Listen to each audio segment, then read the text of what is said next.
La perte d'un conjoint est l'un des événements les plus terribles que l'on puisse vivre. Il ne s'agit pas seulement de la charge émotionnelle du deuil. Il s'agit de la quantité massive de décisions qui vous incombent soudainement.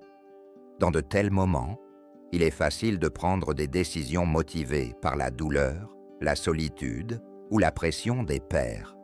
Cependant, certaines erreurs peuvent entraîner des regrets non désirés, des problèmes financiers ou même des revers émotionnels, ce qui rend le rétablissement encore plus difficile. En réalité, bien que le deuil soit une expérience personnelle, il y a plusieurs choses que vous devriez toujours prendre en compte avant de dire oui. Dans cette vidéo, nous allons passer en revue 5 choses auxquelles vous devriez dire non après avoir perdu un conjoint, qui sont des erreurs que de nombreuses personnes commettent par inadvertance, pour découvrir plus tard qu'elles n'étaient pas correctement préparées. Ces erreurs risquent d'aggraver une situation déjà difficile. Les connaître à l'avance vous permet de préserver votre bien-être émotionnel, financier et physique. Restez avec moi jusqu'à la fin, car ces conseils ne visent pas seulement à éviter les erreurs. Elles visent à vous permettre de gérer ce chapitre de votre vie avec clarté, respect et le soutien que vous méritez. Commençons maintenant. Première erreur, prendre des décisions financières importantes trop tôt. L'une des erreurs les plus fréquentes commises par les personnes qui perdent leur conjoint est de se hâter de prendre des décisions financières importantes. Il est très normal que vous soyez soudainement confronté à des comptes bancaires, des polices d'assurance, des investissements et peut-être même à la décision de garder ou de vendre votre maison. Au cœur de la douleur, il peut sembler que le fait de prendre des mesures immédiates apportera de la stabilité ou un sentiment de contrôle. Mais en réalité, le chagrin brouille les pistes. Juger et prendre des décisions financières irrévocables trop rapidement peut entraîner des regrets plus tard. Lorsque les émotions sont à fleur de peau, les jugements qui semblent raisonnables sur le moment peuvent de ne pas être les meilleurs à long terme. De nombreux veufs et veuves sont poussés à vendre leur maison par des amis bien intentionnés, des experts financiers ou même par leurs propres sentiments d'urgence. Déménager ou faire des investissements importants. Toutefois, les mois qui suivent le décès d'un conjoint sont une période d'adaptation émotionnelle plutôt que de prise de risque financier. La décision la plus sage que vous puissiez prendre est de faire une pause. Laissez-vous le temps de digérer cette perte avant de prendre des décisions qui auront un impact sur le reste de votre vie. Prenons l'exemple de Margaret, âgée de 74 ans. Après avoir perdu son conjoint, plusieurs personnes lui ont conseillé de réduire immédiatement la taille de sa maison. L'idée est sensée. Moins d'espace à entretenir, moins de dépenses et un nouveau départ. En l'espace de quelques mois, elle a donc vendu sa maison. Ils y avaient vécu pendant 40 ans avant de déménager dans un appartement plus petit dans une autre ville. Cependant, une fois le choc de la perte passé, elle s'est rendue compte qu'elle avait pris une décision hâtive. Son environnement familier, ses voisins et le confort de sa maison lui manquaient. Rétrospectivement, elle regrette de ne pas avoir attendu plus longtemps avant de prendre une décision aussi importante. Les considérations financières ne se limitent pas à l'immobilier. De nombreux veufs récents sont la cible de prédateurs financiers qui perçoivent la vulnérabilité comme une opportunité. Il est essentiel de faire preuve de prudence face aux offres d'investissement non sollicitées, aux méthodes de vente sous pression, voire aux conseils bien intentionnés mais mal avisés de vos amis. Si quelqu'un vous incite à signer des documents, à effectuer un retrait important ou à investir immédiatement, prenez du recul. Les meilleures décisions financières sont rarement prises dans la précipitation. Une autre erreur courante consiste à distribuer son argent ou ses biens trop hâtivement. Le deuil suscite souvent un profond désir de servir les autres, notamment ses enfants, ses petits-enfants, des œuvres caritatives et ses amis proches. Si la générosité est une qualité, faire des dons importants ou séparer prématurément ses biens peut vous mettre dans une situation de vulnérabilité plus tard. Ce qui semble faisable aujourd'hui peut ne pas l'être dans les années à venir. Avant de prendre une décision financière importante, consultez un professionnel de confiance qui comprend vos objectifs à long terme et peut vous aider à planifier correctement. La première année suivant le décès d'un conjoint devrait être consacrée à la stabilisation et non à des changements financiers majeurs. Les experts préconisent souvent la règle d'1 an, selon laquelle il faut attendre au moins 1 an avant de prendre des décisions financières irrévocables. Cela vous laisse le temps de vous remettre du choc émotionnel initial et de réfléchir rationnellement à ce qui est le mieux pour votre avenir. Perdre un conjoint est déjà l'une des expériences les plus traumatisantes de la vie. La dernière chose dont vous avez besoin, c'est de stresser davantage suite à des erreurs financières. Cela aurait pu être évité. Prenez votre temps, demandez conseil à des experts et n'oubliez pas, rien ne presse. Les meilleurs jugements se font avec lucidité plutôt qu'avec le deuil. Deuxièmement, isolez-vous de vos amis et de votre famille. Il est naturel de vouloir passer du temps seul après la perte d'un conjoint. Le deuil est très personnel et nécessite parfois l'isolement. Cela semble être la seule façon de le surmonter. Si prendre du temps pour soi est nécessaire, se couper complètement de ses amis et de sa famille peut engendrer un sentiment de solitude plus profond, rendant le rétablissement plus difficile.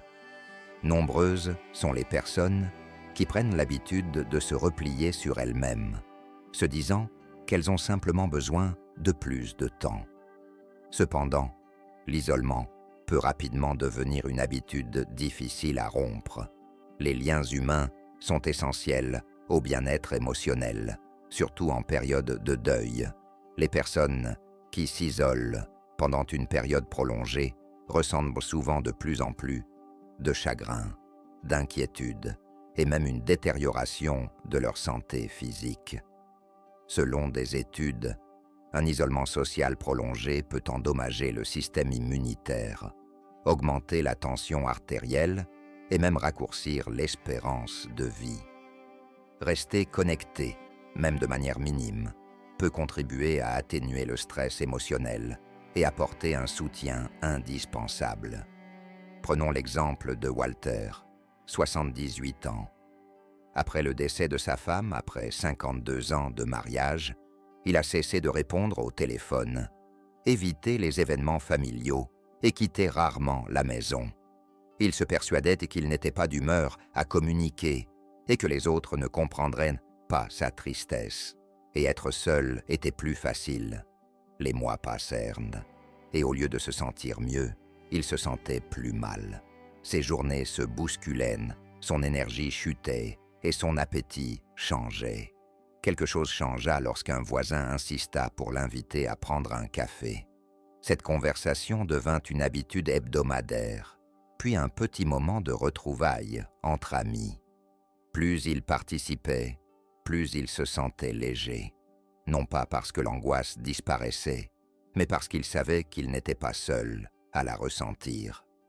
L'idée est d'éviter de se forcer à participer à des situations sociales importantes avant d'être prêt. Il s'agit d'apporter des changements modestes pour rester connecté, qu'il s'agisse de répondre au téléphone, d'aller faire une petite promenade avec un ami ou même de rejoindre un groupe de soutien. Ces petites activités peuvent vous aider à ne pas sombrer dans une solitude intense. Si vous n'avez pas envie de discuter, ce n'est pas grave. Le simple fait d'être entouré, même simplement d'écouter une discussion, peut vous rappeler que la vie continue et que de l'aide est disponible quand vous en avez besoin. Une autre erreur courante consiste à s'aliéner ses proches. Le deuil peut engendrer de l'impatience de la fatigue ou le sentiment que les autres ne comprennent pas ce que vous traversez. Cependant, exclure complètement les gens peut créer une barrière inutile entre vous et ceux qui souhaitent sincèrement vous aider.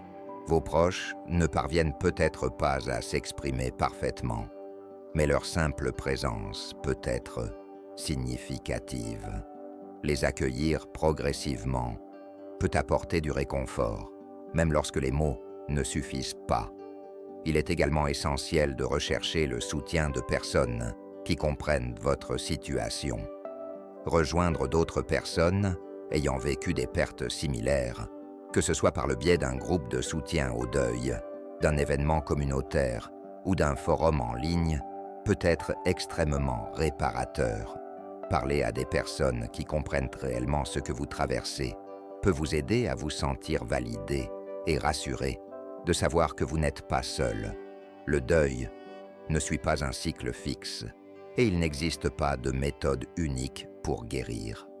Cependant, rester complètement isolé rend le parcours encore plus difficile. Trouver de petites méthodes pour renouer avec les autres à votre rythme peut vous apporter force, soutien et même une joie inattendue. N'oubliez pas que vous n'êtes pas obligé de porter le poids de la perte seul.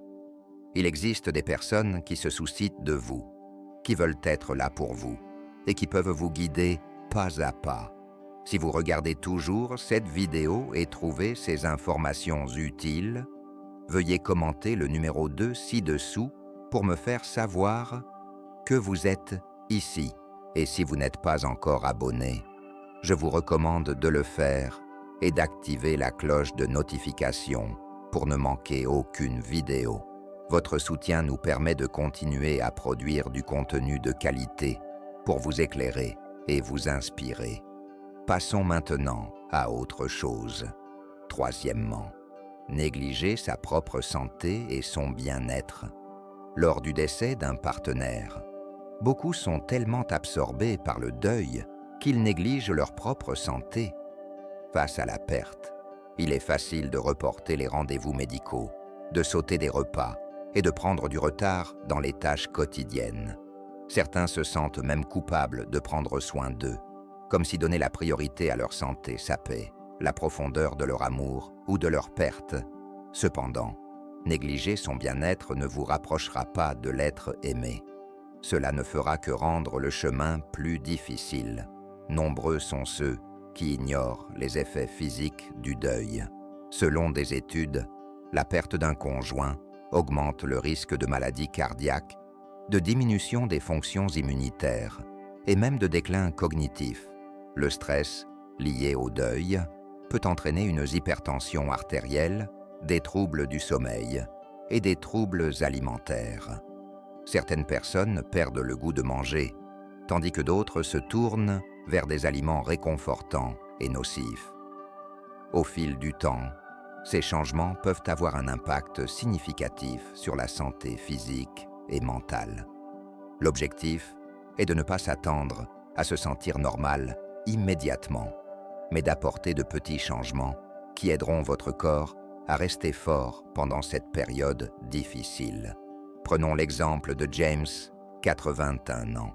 Après le décès de sa femme, il a cessé de se préparer à manger.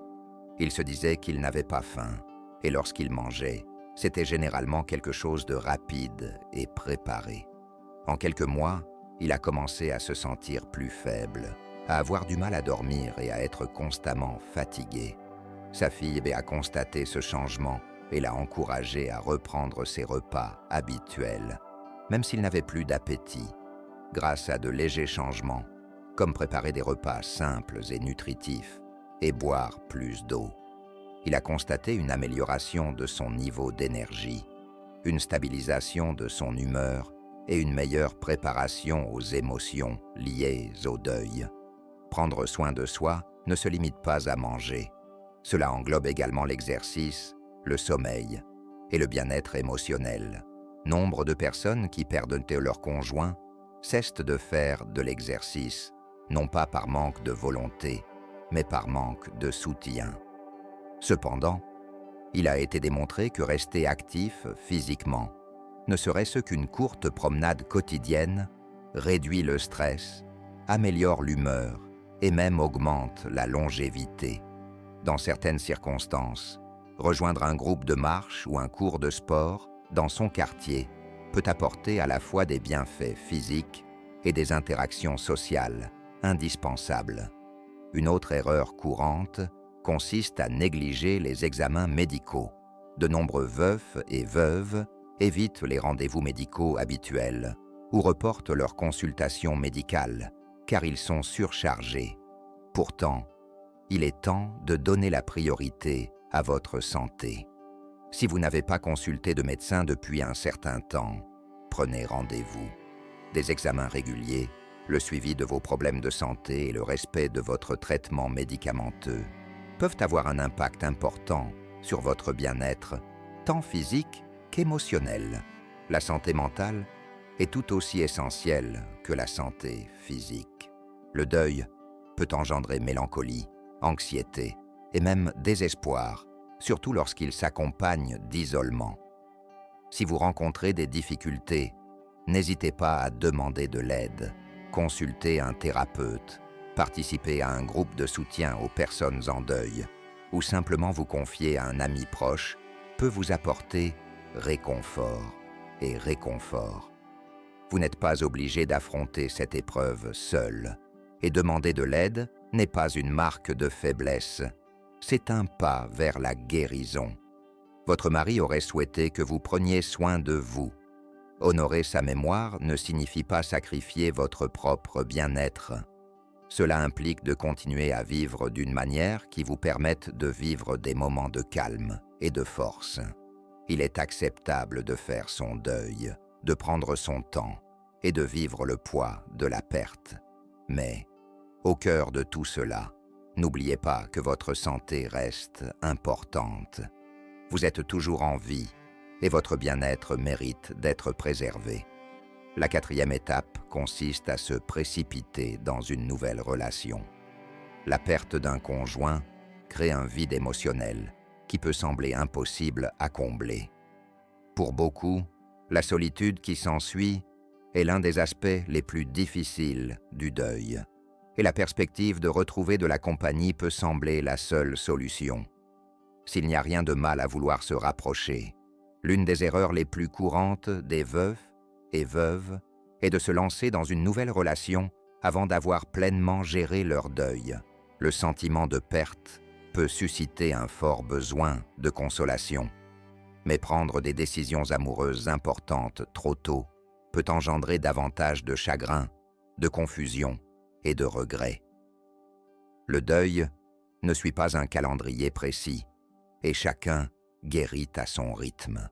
Certains attendent des années avant d'envisager de nouvelles relations, tandis que d'autres se sentent prêts plus tôt. Cependant, lorsque les émotions sont vives, le risque de se lancer dans une relation, pour de mauvaises raisons, est considérable.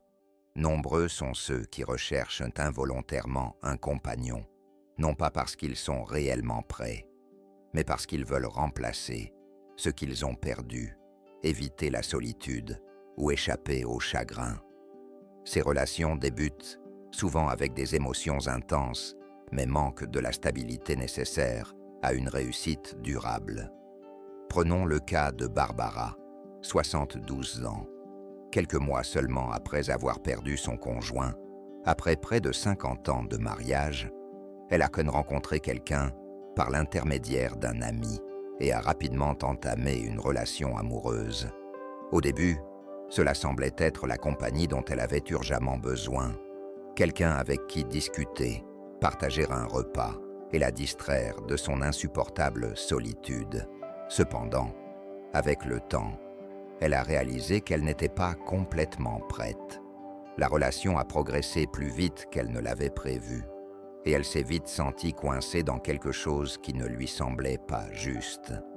Elle a finalement dû prendre du recul et se concentrer sur elle-même. Cependant, avec le recul, elle regrette de ne pas s'être donné plus de temps avant de prendre une décision aussi importante. Une nouvelle relation doit être une question de connexion authentique et non de simple libération émotionnelle.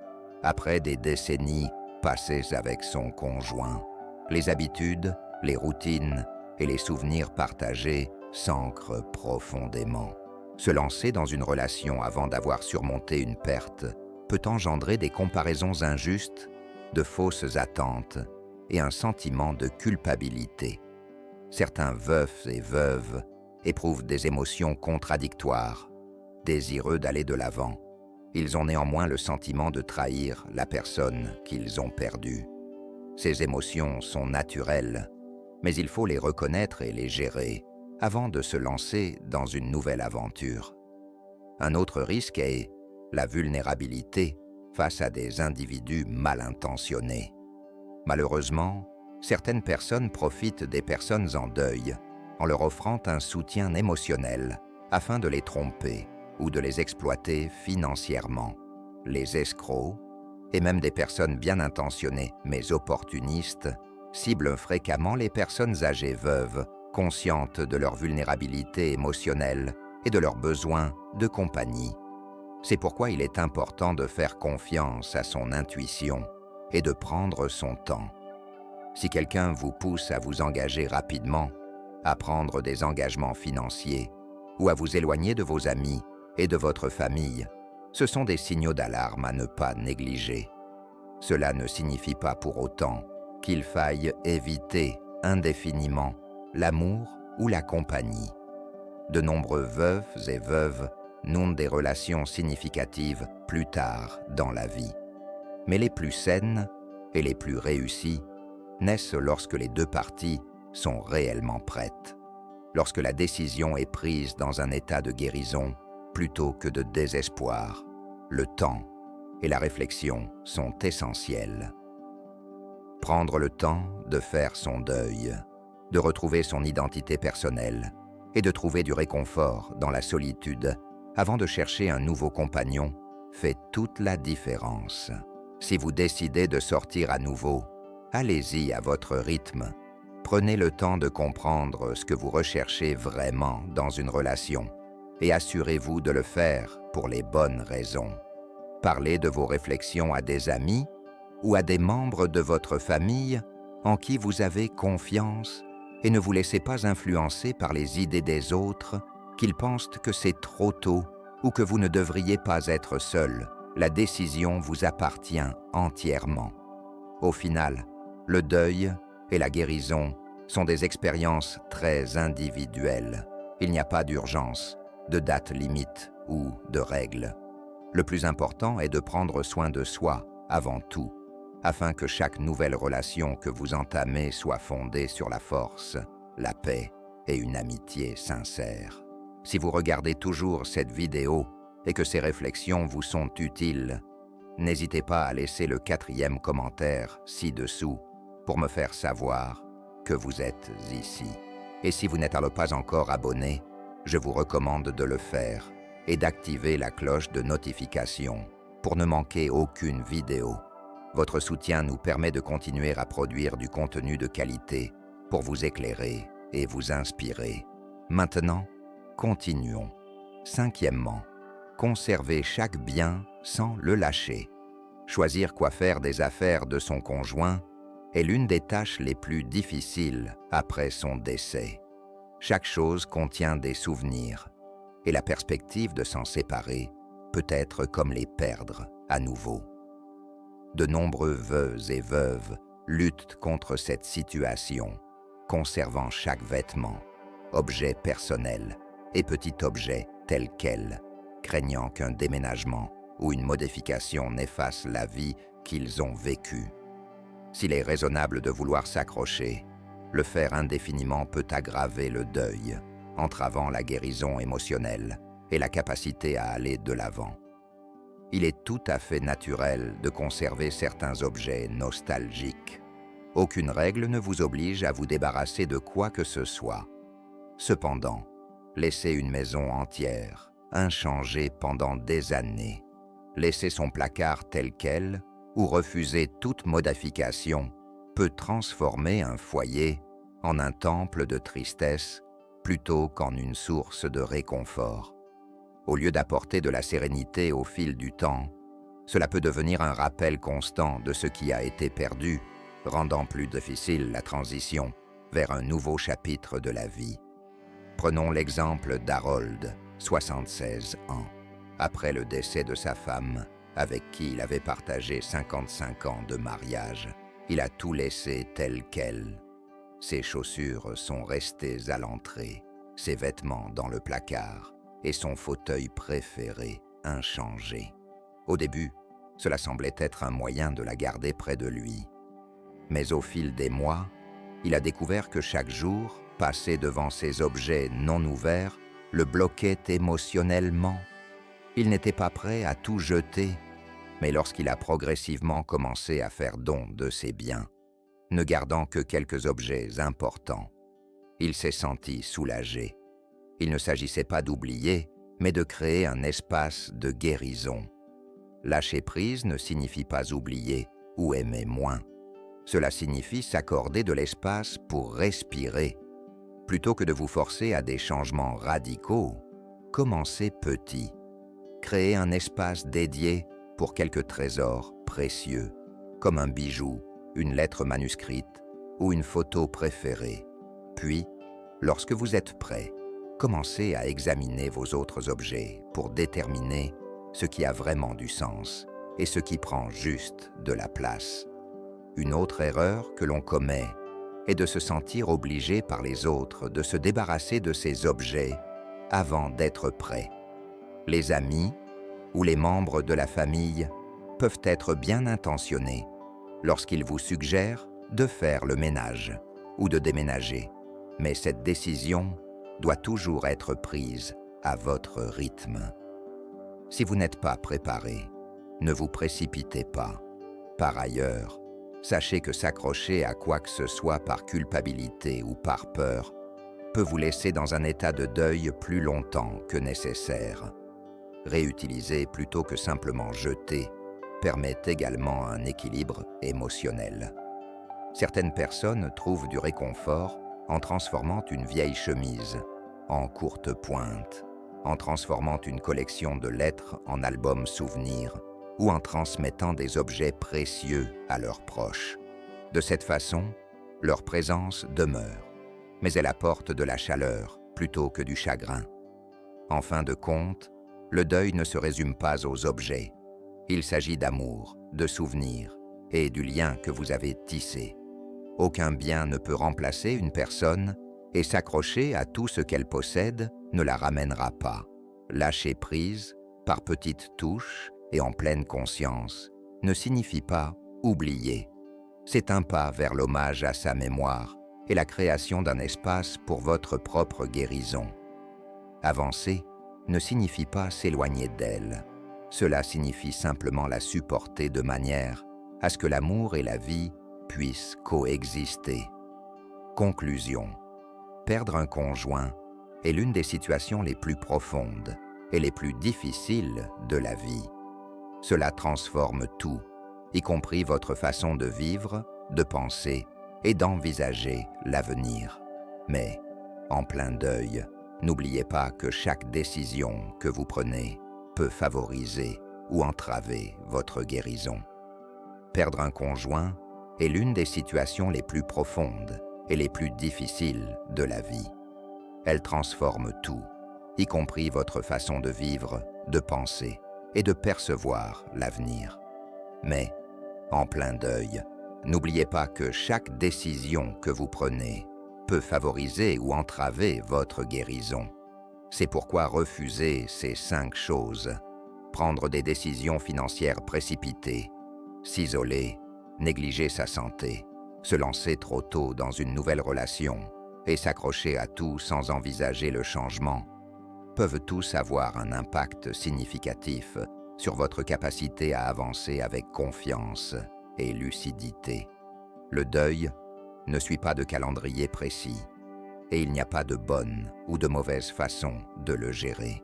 Une seule chose est sûre, éviter ces erreurs fréquentes vous permettra de traverser cette étape de votre vie en préservant votre cœur et votre avenir. Guérir ne signifie pas oublier, et aller de l'avant ne signifie pas abandonner votre mariage. Il s'agit d'honorer leur mémoire de manière à vivre avec détermination, sérénité et même joie dans les jours à venir. Qu'est-ce qui vous a le plus marqué? Laquelle de ces réflexions est, selon vous, la plus essentielle à votre cheminement personnel? Nous aimerions connaître votre avis. Alors laissez un commentaire ci-dessous, avec une leçon apprise aujourd'hui et comment vous comptez l'appliquer. Vos réflexions sont importantes pour nous, alors n'hésitez pas à les partager. Lire vos commentaires nous apporte une grande motivation et un grand soutien. Si vous avez apprécié et trouvé cette vidéo utile, n'hésitez pas à aimer, à vous abonner et à la partager. Votre soutien nous permet de continuer à produire du contenu de qualité pour vous éclairer et vous inspirer. Merci de votre visionnage et à bientôt pour notre prochaine vidéo.